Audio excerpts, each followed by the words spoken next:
you're somebody that backs the favourites every single time, you are losing more than you need to. So favourites have been shown to win only 1 in 3 times. So that means for you that most favourites are priced in around odds-ons from 4 to 7, right up to maybe 2 to 1, okay? So you're taking per odds most of the time, and you're going to need a high volume of winners to come in from the favourites to ultimately pay you profits long term.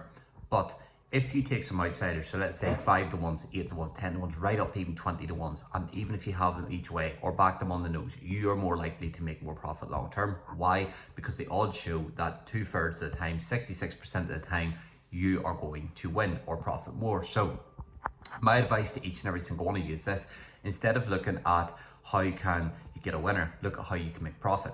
Look at the outliers. So in the Club World Cup, for example, nobody thought that a lot of these South American teams, Al Hilal, stuff like that, we're going to even give a game to some of the European teams. But when you take into consideration a lot of these teams are mid-season, a lot of these teams are used to playing this temperature versus the likes of, say, the British teams, there's a lot of factors there. And it's why we've seen some upsets when, in fact, if you really take everything into consideration, that's it. It's why Al Hilal ended up beating Manchester City. It's why Botafogo ended up beating PSG. Is there a degree of luck there? Possibly, but it happens a lot. And in horse racing, you'll see it. There is times where yesterday there was a horse, Ryan Moore, ran at the back. Ryan Moore, though a great jockey, came forward, beat the favourites. So it did.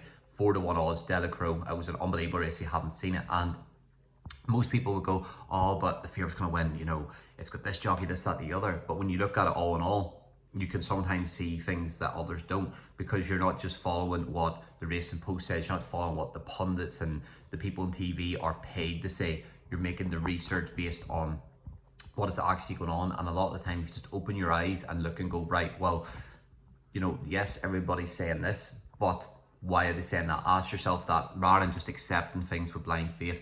I always make sure that my guys understand why I'm placing any selection, and I don't mind if something loses. Like, you know, at the end of the day, it's going to happen. But because for the majority of the time, don't go near favourites or short odds stuff, we're able to profit long term. I mean, we might win a bit less, which, you know, fucks some people up because they're like, oh, I'm not getting that wee dopamine response from having a winner.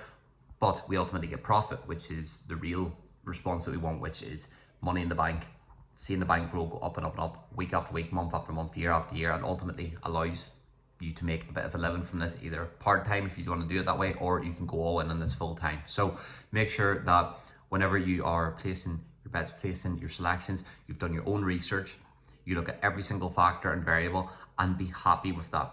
Don't let others influence it unless you are paying for advice from someone like myself, who's a tipster, who's done the research for you. But if you're doing it yourself, make sure that you look at all variables and all factors, and don't always think that the favourite's a sure thing. Sometimes it is, but a lot of the time, as research shows, 2/3 of it, you're far better back an outsider.